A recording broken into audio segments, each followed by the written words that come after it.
New York City. Kyle, thanks for holding. Welcome to the Savage Nation. Your point, please. Hi. I've been working with children with autism for the past 10 years, and I'm currently a school psychologist. And I just wanted to point out to you listeners that, you know, it's not just the medical field, but also the field of education. You know, in many school districts, they can make a classification of autism. And as we all know, some of the most left people in the world exist in that field. And there's a lot of people who misclassify autism at that level. And it's something that happens all the time. And I'm speaking. Kyle, well, look, you're a school psychologist. You've worked in it for 10 years. If a child is diagnosed as autistic, what benefits befall the family? Let me ask you as a layman. Does the child get additional tutoring help for free? Does the child get the ability to take tests outside of the norm? Does the child get any other benefits in any way? Yes, state by state it varies. Some children will qualify for a certain level of speech services. They may get 10 hours or 5 hours of speech depending on their classification. And it's important to point out that I know we're talking about autism, but even with the field of learning disabilities, children are misdiagnosed constantly. And it's a very sad fact that exists in our society today. That and what people need to understand is that, like the other callers, the other experts had said, that the people who suffer are the children who really have the disorder. You know. And, well, we agree on that, and the money and the treatment and the therapy should be reserved for them, not for the falsely or misdiagnosed or the others who are put into the category for the benefits. Exactly, and you know, I know many people might have been offended when they heard your comments when it was taken out of context, but the truth of the matter is this is a serious issue that somebody needs to bring attention to, because if somebody doesn't, there's a lot of people out there that have, you know, that are just in it for the money and they're not in it to help children, and that's the problem, because it's not just the medical field, like the other experts said. When it comes to interventions, there's, you know, you can go to. Well, wait a minute. Now look, Kyle, you're a school psychologist. You've worked in the field for 10 years. When you said they're in it for the money, let's go down to that level. What do you mean by in it for the money? What money is involved? Well, there's a lot of money involved. Take, for example, the screeners that are highly invalid. You know, the publishing companies make a lot of money off of these screeners. The interventions that are put out there that aren't empirically supported, there's no research behind it. You know, a lot of that, people are making a lot of money. I work with families who, no exaggeration, have spent tens of thousands of dollars on treatments that are completely invalid.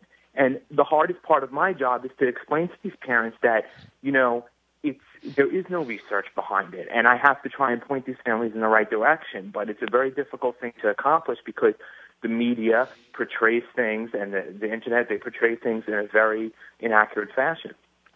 Kyle, you are amazing in the sense that you are a school psychologist, you work with autism, and yet you're willing to speak out, but you know, against, let us say, the false, and the diagnosed, and also the complete fraud artists. But this doesn't diminish the actual pain and suffering of a child with autism, does it? That's right, and the suffering that their families go through, and it's important. Well, but that's exactly my point. Texas, Susan, you're on the Savage Nation. What's your story? Go ahead, please. Yes, sir. Thanks so much for taking my call. Thank you. I actually have two boys that were late in talking, and it wasn't until last year when my 3-year-old was diagnosed with an ASD, even though he scored in the non-autistic range. Mm-hmm. They urged me to sign that he had some sort of autism so he could get services. And they pretty much were bullying me to do it. And Now, when you say when you are saying they bullied you to sign that he had this illness to get services, who are you referring to, please? Apologize. Let me back up. My diagnosis did not come from the medical community. It came from the school district. Aha. Okay. And it was the school district who was encouraging you to say, yes, sign on the dotted line, my child has autism? Absolutely. And why would they want that, do you suppose? I don't know. They were trying to push me into putting him in a special education class 5 days a week. So I see they have special ed for children who are diagnosed in these categories.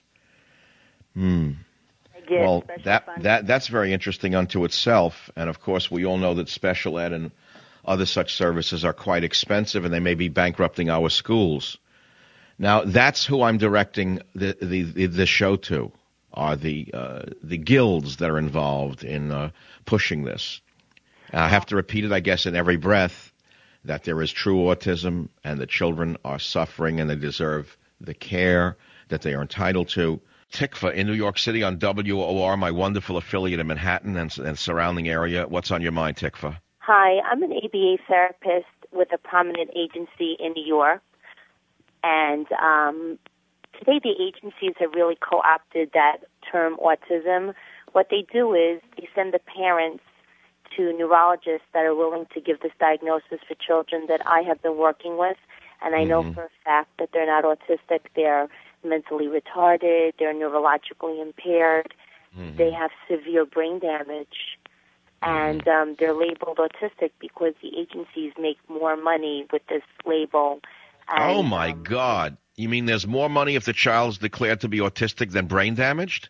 The state pays much more money for a child that's labeled autistic for ABA therapy than they Oh, my God. No wonder I've touched a raw nerve. Virginia, Victoria, you're on the Savage Nation. Go ahead, please. I'm the parent of an autistic son, and there are quite a few things that I agree with you on. One, my son is 14 now. 12 years ago, trying to get him diagnosed with autism was like jumping through hoops. Today, you can go in, 2 visits, boom, your child is autistic. I don't know. I heard you talk about the broad spectrum of autism. Back then, the broad spectrum of autism, you really had to, you're right, there's so many things you had to prove just to get him diagnosed. My son is autistic. He has Asperger's syndrome. He also has Tourette's. Nowadays, people push, and what I can hear from his teachers, they push and push and push to get these kids in because they don't want to handle their bratish behavior. They don't want to have to deal with, oh, my son is so spoiled rotten, he throws a temper tantrum every time he doesn't get what he wants. So the first thing they do is throw them on Ritalin. There you go. There you go. And you're a parent of an autistic child, and you actually heard what I have said and what I am saying, that the scarce resources should be preserved and reserved for people like yourself with a really, ill child, as opposed to the fakers who are put in there either because they want the benefits or they're lazy or they're misdiagnosed. That's the whole point. I'm so glad we're having this discussion because I'm going to tell you right now, Victoria, no matter what people think of me, they're going to thank me. In the long run, I'm going to be thanked for having opened up the national dialogue on this phenomenal broad spectrum called autism that has been developed by the guilds of professionals who are making a fortune off the poor children.